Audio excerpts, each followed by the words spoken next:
ইসলামের মধ্যে শিক্ষার অত্যন্ত গুরুত্ব আরোপ করা হয়েছে।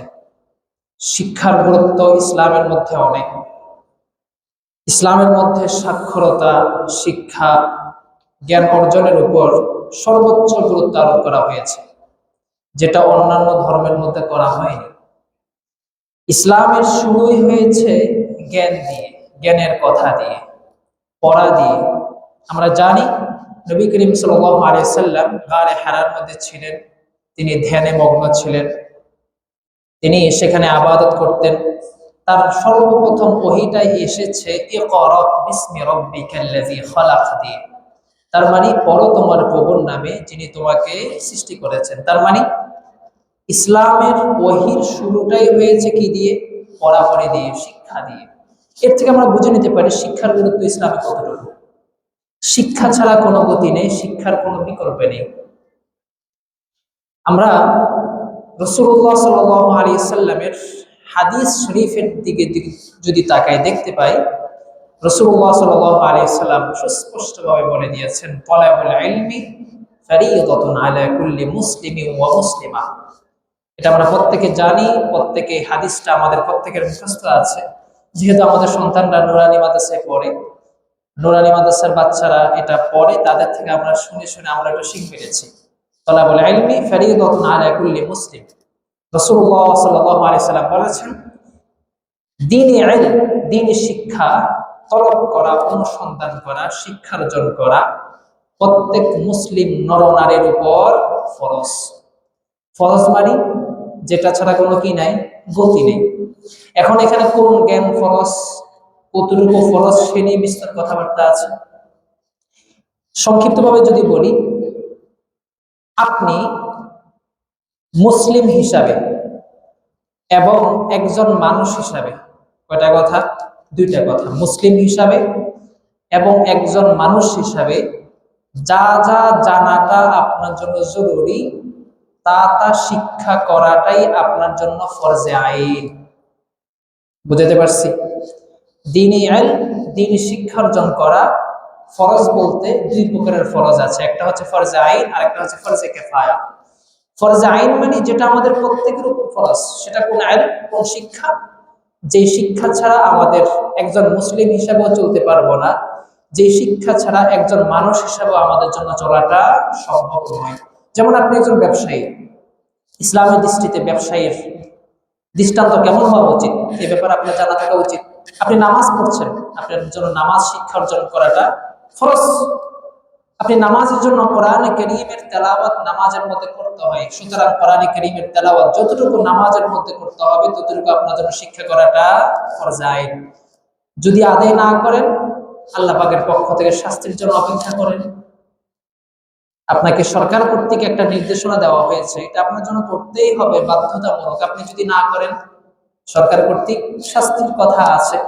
তো এইভাবে আল্লাহ এবং তার রাসূল কর্তৃক কথা হচ্ছে, বলা হচ্ছে আপনার জন্য এতটুকু পরিমাণ দ্বীনি শিক্ষা অর্জন করা ফরজ। যদি না করেন, শাস্তির জন্য অপেক্ষা করেন। আমাদের কাজ বলে যাওয়া। তাহলে মুসলিম এবং মানুষ হিসাবে যতটুকু কাজ না করলে নয়, যতটুকু জ্ঞান অর্জন না করলে নয়, ততটুকু জ্ঞান অর্জন করা আমাদের জন্য ফরজে আইন, শিখতেই হবে। তো বলে না কম্পালসারি করা, মানে এটা আমাদের করতেই হবে, এটা ছাড়া কোনো গতি নেই।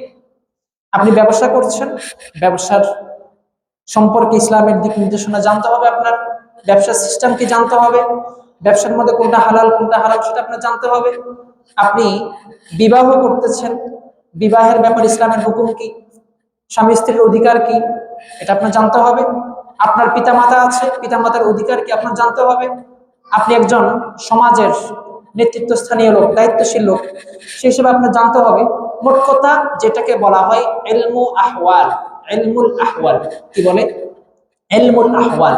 যে যে হালে আছেন, যে যে অবস্থায় আছি, যখন যার যেটা প্রয়োজন সেই সম্পর্কে জ্ঞান অর্জন করাটা সবার আগে ফরজে আইন। আপনি এখন একটা ব্যবসায় নামছেন, মনে করেন উদাহরণস্বরূপ এখানে যেহেতু ঠিকাদারি ব্যবসা বেশি চলে, কন্ট্রাক্টরিতে আপনি নামছেন, ঠিকাদার।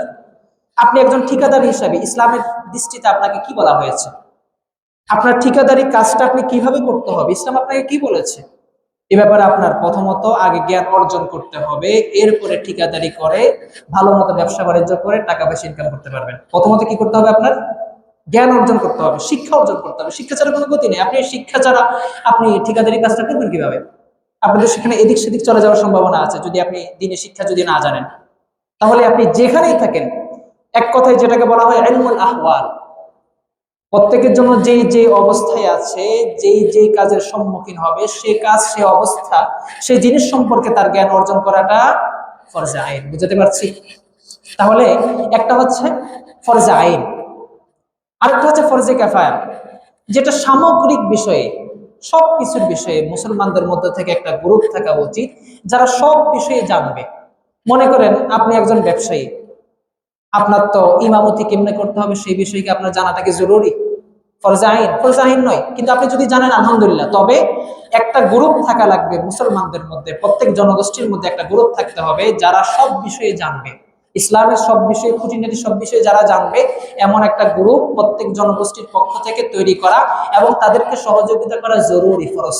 ফরজে কিফায়া মানে শুধুমাত্র মাদ্রাসার ছাত্ররা, কয় মাদ্রাসার ছাত্ররা, আলিয়া মাদ্রাসার ছাত্ররা, সুন্নিয়া মাদ্রাসার ছাত্ররা, অমুক মাদ্রাসার ছাত্ররা, সালাফি মাদ্রাসার ছাত্ররা, হাদিস মাদ্রাসার ছাত্ররা, তারা শুধু শিখবে, পড়বে, তারা শুধু জ্ঞান অর্জন করবে, আর আমরা চেয়ে চেয়ে মজা নিব আর বলবো না।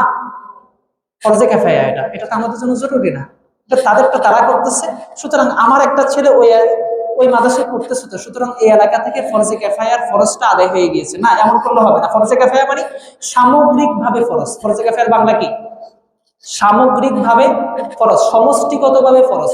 সমষ্টিগত ফরজ মানে, সমষ্টিগত ফরজ মানে সকলের পক্ষ থেকে কাজটাকে আঞ্জাম দেওয়াটা ফরজ, এটাকে বলা হয় ফরজে কিফায়া। মনে করেন একজন সন্তান, আপনারা, আপনাদের জন্য এখন জরুরি হয়ে যাবে একজন সন্তানকে দ্বীনি শিক্ষায় শিক্ষিত করা। সুতরাং তার কাপড় লাগবে, তার টাকা পয়সা লাগবে, তার নাস্তা খরচ লাগবে, তার খানা খরচ লাগবে, সবকিছু এলাকাবাসীর পক্ষ থেকে ব্যবস্থা করে দেওয়াটাকেই ফরজে কিফায়া বলা হয়। অমুকে পড়বে, আমরা শুধু চেয়ে চেয়ে দেখবো, না না, এটাকে ফরজে কিফায়া বলে না। আমরা একটু ভুল জানি এগুলা। ফরজে কিফায়ার অর্থ কি? সমষ্টিগতভাবে ফরজ। এজন্য দেখা যায় না মাদ্রাসার পক্ষ থেকে বিভিন্ন সময় আমাদের কাছে কালেকশনের জন্য আসে, আমরা বিদ্রুপ ভাবে তাকাই। যেভাবে আমরা তাকাই মনে হয় যেন সে নিজের জন্য, নিজের পরিবারের জন্য আমাদের কাছে এসছে। না না, সে নিজের জন্য আসেনি, সে দ্বীনি শিক্ষাটা যাতে ভালো মতো যাতে আঞ্জাম দিতে পারে।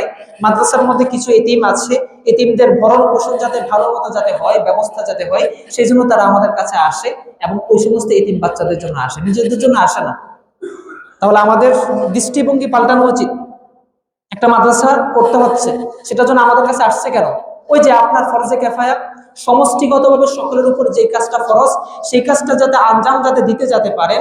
আমরা তো প্রত্যেকে তো পারবো না, আমাদের পক্ষ থেকে একটা গ্রুপ তৈরি হয়ে গিয়েছে, হক্কানি উলামায়ে কেরাম, বিভিন্ন মাদ্রাসার আলেম ওলামা, তারা আমাদের কাছে আসবে। আপনাদের সমষ্টিগত ফরজটা যাতে সহজে আপনাদের পক্ষ থেকে যাতে আদায় যাতে হয়ে যায়, সেই জন্য সহজার্থে আমাদের কাছে এসে আমাদের ফরজ দায়িত্বটা আদায়ে সহযোগিতা করে। বুঝাতে পারিনি? তাহলে আলেম ওলামারা আসলে তাদেরকে বিদ্রুপের নজরে না দেখা, সাধ্য অনুযায়ী চেষ্টা করা, ইসলামের জন্য, মাদ্রাসার জন্য, দ্বীনি শিক্ষার জন্য সহযোগিতার চেষ্টা করা। বুঝাতে পারছি তো কেমন? এজন্য আমাদের দৃষ্টিভঙ্গিটা পাল্টানো উচিত। তাহলে আমরা প্রথমত জেনেছিলাম রাসূলুল্লাহ সাল্লাল্লাহু আলাইহি ওয়াসাল্লাম দ্বীনি শিক্ষা সম্পর্কে আমাদেরকে বলেছেন দ্বীনি শিক্ষা অর্জন করা প্রত্যেক মুসলমানের উপর ফরজ। আল্লাহ তাআলা পবিত্র কালামুল্লাহর মধ্যে বলেছেন, আলাম তারা আন্নাল্লাহা আনজালা মিনাস সামাই মা ফাখরাজনা বিহি সামারাতিন মুখতালিফান আলওয়ানুহা। আল্লাহ তাআলা বলেছেন, তুমি কি দেখো না আল্লাহ তাআলা আকাশ থেকে, আসমান থেকে বৃষ্টি বর্ষণ করছেন। ফাখরাজনা বিহি সামারাতিন মুখতালিফান আলওয়ানুহা, অতঃপর আল্লাহ রাব্বুল আলামিন সেখান থেকে বিভিন্ন বর্ণের, বিভিন্ন ধরনের ফলমূল নির্গত করছেন, উৎপাদিত করছেন। আল্লাহ তাআলা এই আয়াতে কারীমা থেকে আমাদেরকে বুঝাতে চাচ্ছেন, আমরা দ্বীনি শিক্ষার পাশাপাশি অন্যান্য যে সমস্ত শিক্ষা আছে সেগুলো সম্পর্কেও আমাদের জানাশোনা থাকতে হবে। শুধু দ্বীনি শিক্ষা নিয়ে থাকলে হবে না, দ্বীনি শিক্ষার পাশাপাশি দ্বীনি শিক্ষার সংশ্লিষ্ট অন্যান্য জ্ঞান যেগুলো আছে, যেমন ভৌগোলিক জ্ঞান, গাণিতিক জ্ঞান, বিজ্ঞান, বিভিন্ন সম্পর্কে আমাদের, বিভিন্ন জ্ঞান সম্পর্কে আমাদের জানা থাকতে হবে। মুফাসসিরিনে কেরাম বলেন, আল্লাহ তাআলা এই আয়াতে কারীমা থেকে আমাদেরকে এটাই বুঝাতে চাচ্ছেন, শুধুমাত্র দ্বীনি শিক্ষা নয়, নামাজ কালাম রোজা জাকাত কেমনে করবে, কেমনে শিখবে, কেমনে আদায় করবে, এগুলো নয়, পাশাপাশি একজন মুসলিম হিসাবে অন্যান্য জ্ঞান সম্পর্কেও আমাদের ধারণা থাকাটা জরুরি। বুঝতে পারছি তো কেমন? তাহলে শুধু দ্বীনি শিক্ষা নয়, পাশাপাশি অন্যান্য শিক্ষায় শিক্ষিত হওয়াটাও আমাদের জন্য জরুরি। যারা জ্ঞান অর্জন করবে, এই জ্ঞান অর্জনটা কোন স্বার্থে হতে হবে? আমাদের জ্ঞান অর্জনটা, আমাদের যে জ্ঞানটা যে অর্জন করব, কোন স্বার্থে? একটা তো আমরা প্রত্যেকে জানি, নিজে চলার জন্য, নিজে বোঝার জন্য, নিজে জানার জন্য। কিন্তু গুরুত্বপূর্ণ দুইটা স্বার্থ আছে। একটা স্বার্থ হচ্ছে আল্লাহর দ্বীনের জন্য। এক নম্বর স্বার্থ কি? ইসলামের জন্য শিখবো। কিসের জন্য শিখবো? ইসলামের জন্য। 2 নম্বর মানব কল্যাণের জন্য শিখবো। 2 নম্বর কিসের জন্য শিখবো? মানব কল্যাণ। 1 নম্বর কিসের জন্য? আল্লাহর দ্বীনের জন্য, তার মানে আল্লাহ এবং তার রাসূলকে সন্তুষ্ট করার জন্য, দ্বীন সম্পর্কে বোঝার জন্য, দ্বীনের স্বার্থে কাজ করার জন্য। আরেকটা হচ্ছে মানব কল্যাণের জন্য। ওই শিক্ষা নয় যে শিক্ষা মানবের কল্যাণ করে না, বরং মানবের অকল্যাণ করে। ওই শিক্ষা নয় যে শিক্ষার দ্বারা আপনি জাতিকে উপকৃত করতে পারেন না। ওই শিক্ষা নয় যে শিক্ষা দ্বারা আপনি জাতিকে বিপথে ফেলে দেন। ওই শিক্ষা নয় যে শিক্ষার কারণে আপনি জাতিকে সঠিক পথ প্রদর্শন করতে পারেন না। ওই শিক্ষাকে শিক্ষা বলে না। এজন্য শিক্ষাকে 2টা ভাগ করা হয়, একটা হচ্ছে সুশিক্ষা আর একটা হচ্ছে কুশিক্ষা। আমাদের সমাজের মধ্যে অনেকে আছে যারা যুব সমাজকে, যারা সমাজকে বিপথে ফেলে দিচ্ছে তথাকথিত শিক্ষার আলোকে। বিভিন্ন রকমের কৃষ্টি কালচার সমাজের মধ্যে পাঠানো হয়েছে, সমাজের মধ্যে ছেয়ে দেওয়া হয়েছে। যে কৃষ্টি কালচারের কারণে একজন মুসলিম সে আর মুসলিম হিসেবে অবশিষ্ট থাকছে না। যে কৃষ্টি কালচার, যে সংস্কৃতির মাধ্যমে একজন মুসলিম, একজন মানুষ যে নিজেকে মানুষ মনে করবে, সেই চিহ্নটুকু আর তার মধ্যে অবশিষ্ট থাকছে না। ওই শিক্ষাকে শিক্ষা বলে না। তাহলে 2 নম্বর আমরা যে বিষয়ে বলেছিলাম, শিক্ষা হতে হবে 1 নম্বর কিসের স্বার্থে? আল্লাহর দ্বীনের স্বার্থে, আল্লাহ এবং তার রাসূলের স্বার্থে হতে হবে। 2 নম্বরের শিক্ষা হতে হবে মানব কল্যাণের স্বার্থে। আমি এই শিক্ষা দিয়ে দ্বীনের কল্যাণ করব, ইসলামের কল্যাণ করব, আরেকটা হচ্ছে মানুষের কল্যাণ করব। বুঝাতে পারছি তো? তাহলে যে কোনো শিক্ষার উদ্দেশ্য কয়টা থাকতে হবে? 2টা উদ্দেশ্য। 1 নম্বর দ্বীনের কল্যাণে, আল্লাহ এবং তার রাসূলের সন্তুষ্টির জন্য। আরেকটা হচ্ছে মানব কল্যাণে, মানুষের যাতে কল্যাণ যাতে করতে পারে। এই জন্যে রাসূলুল্লাহ সাল্লাল্লাহু আলাইহি ওয়াসাল্লাম এবং আল্লাহ তাআলার পক্ষ থেকে বারবার দ্বীনি শিক্ষার কথা বলা হয়েছে। কেননা যেই শিক্ষার সাথে দ্বীনি শিক্ষা থাকবে না, সেই শিক্ষা কখনো জাতির কল্যাণে আসবে না। যেই শিক্ষার সাথে দ্বীনি শিক্ষা আসবে না, সেই শিক্ষা কোনো মানুষের বাস্তবিক কাজে আসতে পারে না। ওই শিক্ষাই বাস্তবে মানুষের কাজে আসবে যে শিক্ষার সাথে দ্বীনি শিক্ষা নামক আরেকটা শিক্ষা যুক্ত হবে। আপনি অনেক বড় শিক্ষিত মানুষ, অনেক বড় সুশিক্ষায় শিক্ষিত হয়েছেন, আপনাকে বিশিষ্ট শিক্ষাবিদ বলা হয়, অনেক অনেক কিছু বলা হয়। আপনার নামের আগে শিক্ষার অনেকগুলো ডিগ্রির কথা উল্লেখ করা হয়, কিন্তু আপনার কার্যক্রমে, আপনার চেহারা শুরুতে তাকালে একজন মানুষ কখনো মনে হয় না, বরং মনে হয় যেন আপনি একজন নামধারী মানুষ। বুঝে নিতে হবে আপনি একজন শিক্ষাবিদ নয়, বরং আপনি একজন গণ্ড মূর্খের চেয়ে আরো বেশি মারাত্মক। বুঝাতে পারছি বিষয়টা? আপনার শিক্ষাটা হতে হবে জাতির কল্যাণে। আপনি কেমন শিক্ষাবিদ যে শিক্ষাবিদ মানুষের কল্যাণে কাজ করেন না? আপনি কেমন শিক্ষাবিদ যে শিক্ষাবিদ মুসলমান নাম দিয়ে ইসলামের কল্যাণে আপনি কাজ করেন না? আপনি শিক্ষাবিদ নয়। তাহলে ইসলামের শিক্ষা, আমাদের শিক্ষাটা হতে হবে ইসলামের কল্যাণে এবং মানুষের কল্যাণে। এই সংক্ষিপ্ত 2টা কথা আমরা বুঝে নিতে পারি। কোন কোন শিক্ষাবিদ, কারা কারা শিক্ষাবিদ সেজে ইসলামের কল্যাণে কাজ করছে, আর কারা কারা করছে না, আর কারা কারা শিক্ষাবিদ সেজে মানুষের কল্যাণে কাজ করছে, আর কারা কারা করছে না, আমরা সহজে বুঝে নিতে পারবো। তাহলে প্রকৃত শিক্ষাবিদ কারা? যাহলে ইসলামের স্বার্থে, দ্বীনের স্বার্থে কাজ করবে। আরেকটা হচ্ছে যারা মানব কল্যাণের স্বার্থে, মানুষের উপকারার্থে যারা কাজ করবে, তাদেরকে শিক্ষাবিদ বলা হয়। গত জুমাবার বলেছিলাম না, অনেকে আমার কথাবার্তা একটু রাগান্বিত হন, বলে যে হুজুর এত কড়া ভাবে কেন বলে? আপনি যখন ভোগান্তিতে পড়বেন তখন বুঝবেন কেন এত কড়াকড়ি ভাবে কথা বলি। আমরা তখন আপোষ করে চলি। আমরা কোনো একটা কাজ করতে গিয়েছি, বলা হয়েছে এত পরিমাণ টাকা আমাদেরকে দিতে হবে, আর না হয় হবে না, তোমার সিগনেচারটা পড়বে না। এদেরকে কি শিক্ষাবিদ বলা যায় কখনো? এটা শিক্ষাবিদের নামে হুমকি। এরা মানব সভ্যতার হুমকি। বলে যে হুজুর এইভাবে কেন বলেন? কিভাবে বলবো আমি বলেন? আপনি কেমন শিক্ষাবিদ? আপনি কলমের কুচায় লক্ষ কোটি টাকা ইনকাম করছেন হারাম ভাবে। আপনি কেমন শিক্ষাবিদ? মানুষকে মানসিক প্রচার করে আপনি কোটি কোটি টাকা ভাগিয়ে নিচ্ছেন, কেমন শিক্ষাবিদ আপনি? ওটাকে শিক্ষাবিদ বলে না, ওটাকে শিক্ষার নামে ধোঁকাবাজ বলে, ওটাকে শিক্ষার নামে ডাকাত বলে, ওটাকে শিক্ষার নামে চোর বাটপার বলে। ওটাকে কখনো শিক্ষাবিদ বলতে পারে না। আপনাকে আল্লাহ পাক জ্ঞান দিয়েছেন, শিক্ষা অর্জন করেছেন, দ্বীনের কল্যাণে কাজ করবেন, মানুষের কল্যাণে কাজ করবেন। আপনি যদি দ্বীনের কল্যাণে কাজ করতে পারেন না, মানুষের কল্যাণে কাজ করতে পারেন না, আপনি শিক্ষাবিদ নয়। কথাগুলো আমরা ভালো মতো বুঝে নেওয়া। শিক্ষাবিদ কাকে বলে? যার শিক্ষার অর্জন এবং শিক্ষাটা কাজে লাগানো হবে কয়টা স্বার্থে? দুইটা স্বার্থে। কয়টা স্বার্থে? এক নম্বর ইসলামের স্বার্থে হতে হবে, আরেকটা হচ্ছে মানুষের কল্যাণের স্বার্থে হতে হবে। তাহলে আমরা দুই নম্বরে জেনেছিলাম আমরা কোন স্বার্থে শিক্ষা অর্জন করব। আমাদের ইসলামের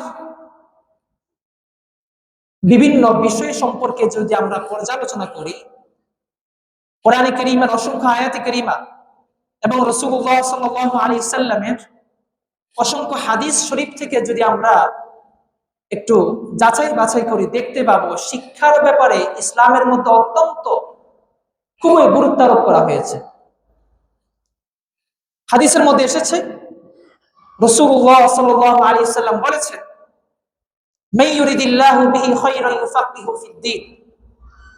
আল্লাহ পাক যার ভালো চান, আল্লাহ পাক যার কল্যাণ চান, ইউফাক্কিহু ফিদ-দ্বীন, আল্লাহ তাআলা তাকে দ্বীন সম্পর্কে সঠিক জ্ঞান দান করেন।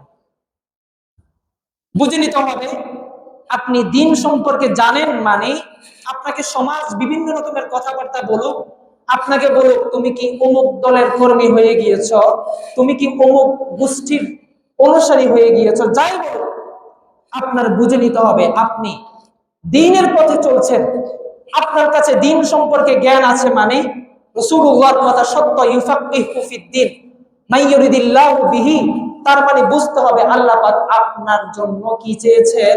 ভালো চেয়েছেন। কেউ যদি বলে আপনি নামাজ কালাম করছেন, বলে যে দোস্ত এই বয়সে বেটা নামাজ কালাম পড়ে, এই বয়সে বেটা রোজা রাখে, বেটা নামাজ পড়বো রোজা রাখবো, ওই দেখ আমার চাচার মতো বয়সী হলে, সাথে সাথে বলবেন ভাইয়া বন্ধু আমি যদিও বা তোমার নজরে খারাপ, আমি যদিও বা তোমার নজরে খ্যাত, আমি যদিও বা তোমার নজরে শেষরা, কিন্তু আমি আল্লাহ রাব্বুল আলামিনের নজরে একজন কল্যাণকামী মানুষ।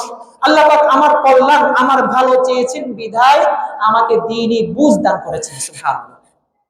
বলতে পারবো তো ইনশাআল্লাহ। অধিকাংশ যুবক সঠিক পথে এসেও বিপথে চলে যাওয়ার অন্যতম কারণ হচ্ছে সাঙ্গপাঙ্গ। সোহবতে সালেহ তোরা সালেহ কুনা, সোহবতে তালেহ তোরা তালেহ কুনা। সৎসঙ্গে স্বর্গে বাস, অসৎ সঙ্গে সর্বনাশ। অধিকাংশ যুবক আমাদের কাছে আসে তো অনেকে বলে যে হুজুর আমরা আসি কিন্তু আমার নামাজ পড়তে মনে চাই, কিন্তু আমার ম্যাচের মধ্যে বাকিরা নামাজ পড়ে না, এবং আমরা নামাজ পড়তে আসলে বলে যাই তুই যে লাইট দাস, তুই যে বাথরুমে যাস, আমাদের ঘুমের মধ্যে ডিস্টার্ব হয়। এই জন্য পরিবেশের একটা গুরুত্ব আছে। যেই পরিবেশে থাকলে আপনি দ্বীন সম্পর্কে দ্বীনের উপর চলতে পারবেন না, সেই পরিবেশটা আপনি ছেড়ে দেন। ইসলাম আপনাকে এটা বলে যেই পরিবেশে থাকলে আপনি দ্বীনের উপর অটল থেকে দ্বীনি জ্ঞান নিয়ে আপনি দ্বীনের উপর চলতে পারবেন না, সেই পরিবেশে আপনার থাকার দরকার নেই, তো আপনি সেটা ছেড়ে দেন। এই জন্যে মনে করতে হবে, বুঝে নিতে হবে যার ভালো চান আল্লাহ তাকে কি দেন? দ্বীনের বুঝ দান করেন। এই হাদিসটা খুব মনে রাখা। আল্লাহ পাক যার ভালো চান তাকে কি দেন? দ্বীনের বুঝ দেন। আচ্ছা আমার কি পরোয়া করতে হবে, আল্লাহর কথা নাকি বন্ধু বান্ধব সমাজের কথা? আল্লাহর কথা। আল্লাহ বলছে যেদিকে আমিও যাব সেদিকে। আল্লাহ বলছেন বান্দা আমি তোমার কল্যাণ চাই, আমি তোমার ভালো চাই, এই জন্য আমি তোমাকে দ্বীনের জ্ঞান দান করেছি, তোমাকে আমি দ্বীনদার বানিয়েছি। এখন আমি আল্লাহর দিকে যাব নাকি সমাজের দিকে যাব? হ্যাঁ, সমাজ যদি দ্বীনের কথা বলে, সমাজ যদি ইসলামের কথা বলে, সমাজ যদি মানব কল্যাণের কথা বলে, আমরা সেদিকেও থাকবো ইনশাআল্লাহ। এই জন্য আমাদের প্রত্যেকের সমাজের উপর একটা প্রচুর কাজ আছে। আমাদের সমাজের জন্য শুধুমাত্র ইসলামী শিক্ষা অর্জন করে নিজে শিখবো তা নয়, পাশাপাশি আমার অধীনস্থ যারা আছে, আমার সমাজের যে সমস্ত সদস্যরা আছে, যে সমস্ত পরিবার আছে, তাদেরকেও ইসলামের প্রতি উদ্বুদ্ধ করাটা আমারই দায়িত্ব। এটা ইসলামী শিক্ষার পাশাপাশি আমাদের এটাও পালন করতে হবে। তাহলে আমরা এই পর্যায়ে জেনেছিলাম আল্লাহ পাক যার ভালো চান তাকে কি দেন? দ্বীনি বুঝ দান করেন। এজন্য দ্বীনি বুঝ যারা পেয়েছি আল্লাহ পাকের শুকরিয়া আদায় করা, মনে করা আল্লাহ পাক আমার উপর সন্তুষ্ট বিদায় আল্লাহ পাক আমাকে মসজিদের দিকে আনতেছে, এটা মনে করা। আর না হয় মসজিদের পাশেই তার বাসা, মসজিদের পাশেই তার ব্যবসা প্রতিষ্ঠান, মসজিদের পাশেই তার সবকিছু, কিন্তু এখানে আজান হয়, এখানে নামাজ হয়, কপাল করে সে মসজিদে আসে না কেন? বুঝে নিতে হবে তার উপর আল্লাহ পাক সন্তুষ্ট নাকি অসন্তুষ্ট? অসন্তুষ্ট। আপনার উপর সন্তুষ্ট বিধে আপনি মসজিদে আসতেছেন। এজন্য মন খারাপ না করা। দিনের উপর চলতে গেলে সমাজের অনেক রকমের কথাবার্তা শুনতে হবে, অনেক কিছু চোখ বুঝে সহ্য করে নেবেন, একমাত্র কার জন্য? আল্লাহ পাক রব্বুল আলামিনের কথার স্বার্থে।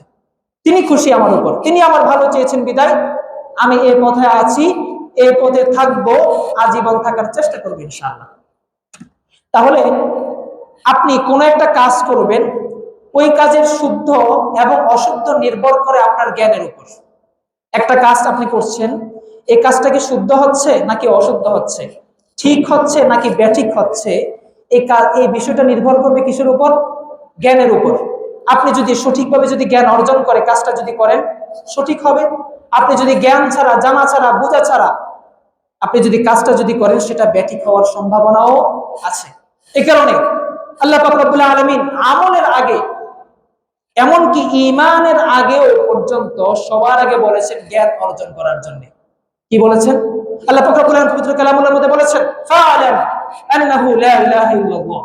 আল্লাহ পাক বলেছেন প্রথমত জ্ঞান অর্জন করো, শিখো, জানো, বুঝো।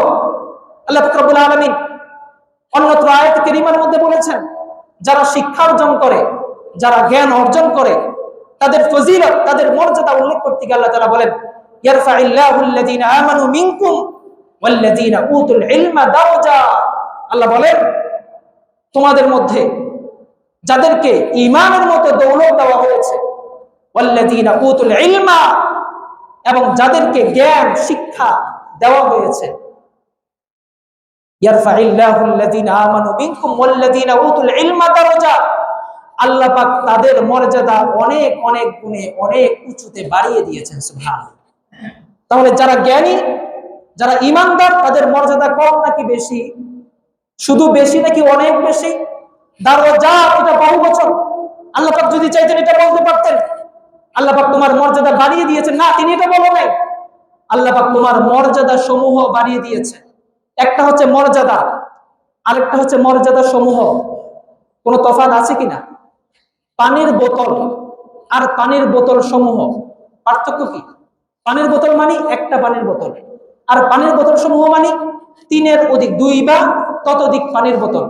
তাহলে আল্লাহ বলেছেন যারা ঈমানদার তোমাদের মধ্য থেকে এবং যাদেরকে জ্ঞান দেওয়া হয়েছে, যারা শিক্ষিত সমাজ, যারা শিক্ষিত মানুষ, তাদেরকে অনেক অনেক মর্যাদা বাড়িয়ে দেওয়া হয়েছে। তাহলে কি মর্যাদা কম নাকি বেশি? শুধু বেশি নাকি অনেক বেশি? কথাটা কে বলছেন? আল্লাহ বলছেন। আল্লাহ বলছেন দারাজা ইয়ারফাই দারাজা, অনেক অনেক মর্যাদা বাড়িয়ে দেওয়া হবে।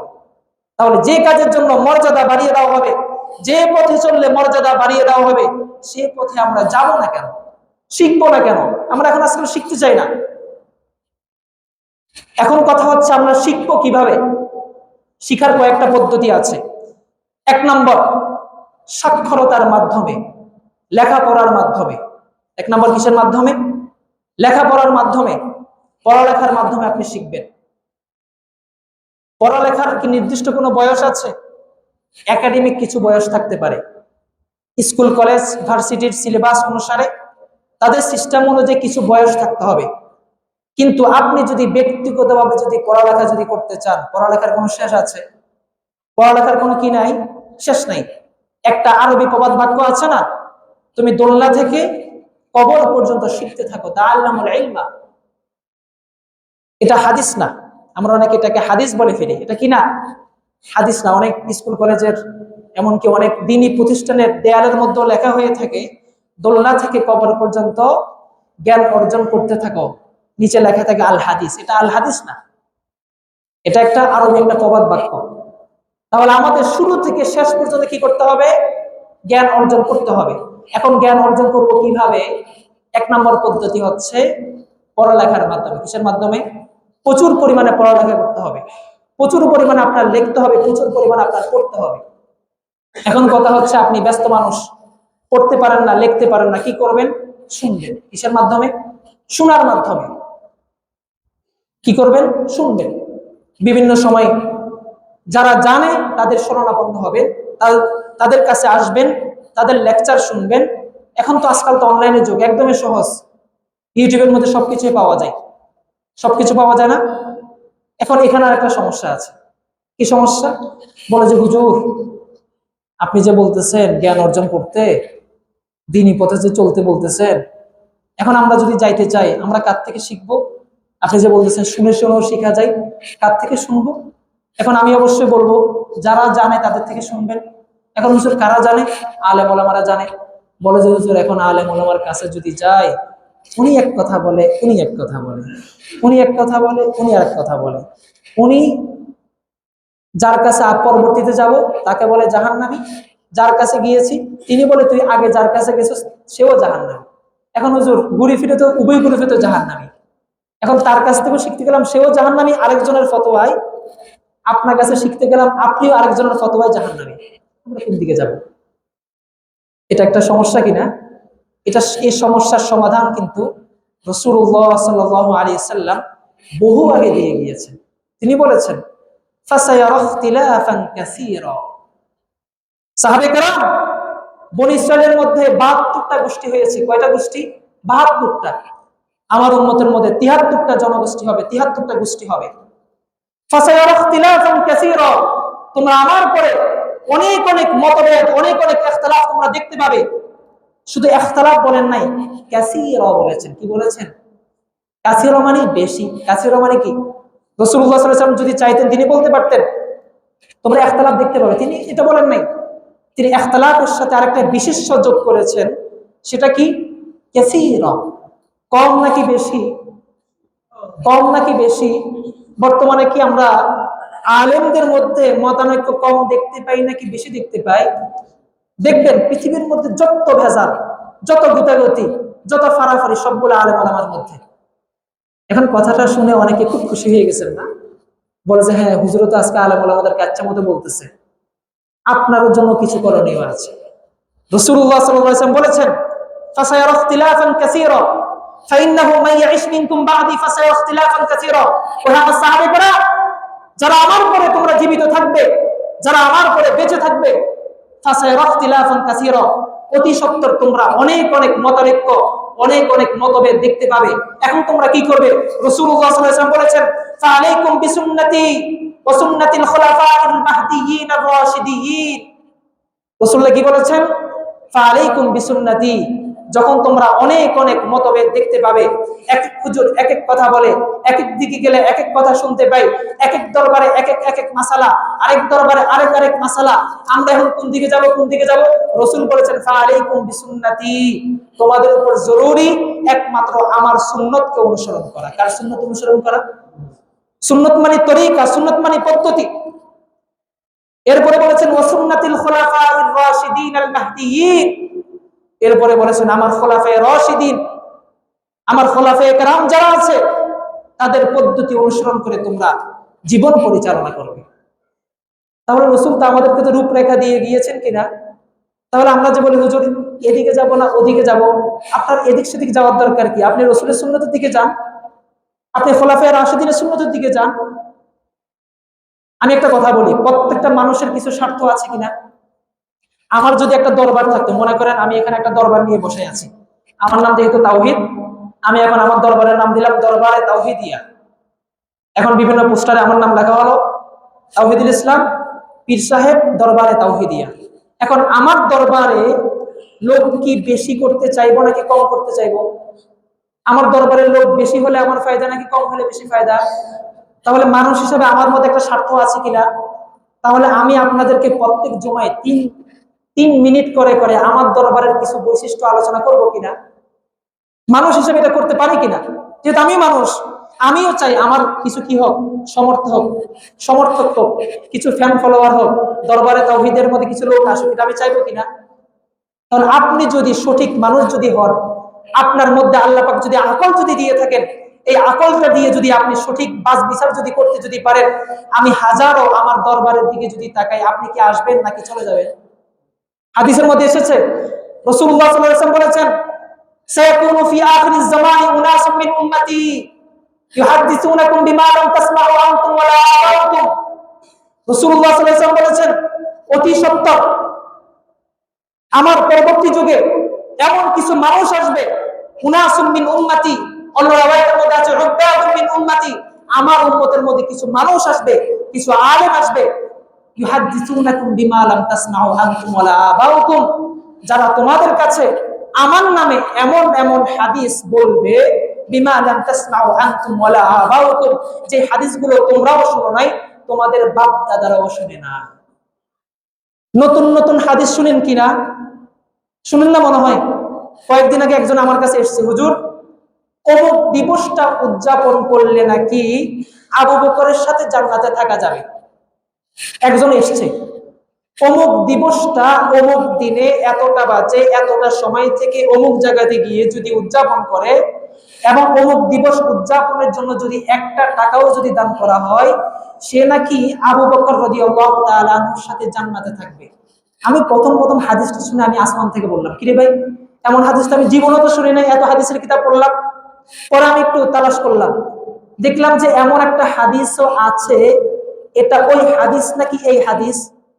কোন হাদিস? যে হাদিসটা রাসূলে বলেছেন এমন এমন কিছু হাদিস বলবে যেগুলো তোমরাও শুনবে না, তোমাদের বাপ দাদাও কোনোদিন শুনে নাই। এটা কি হাদিস? হাদিস দুই প্রকার, একটা হচ্ছে আল হাদিস আর একটা হচ্ছে জাল হাদিস। কয়টা হাদিস? একটা হচ্ছে আল হাদিস আর একটা হচ্ছে জাল হাদিস। আমাদের ঈমান নষ্ট হচ্ছে কেন, আমাদের আমল নষ্ট হচ্ছে কেন? এই সমস্ত কারণে, জাল হাদিসের কারণে।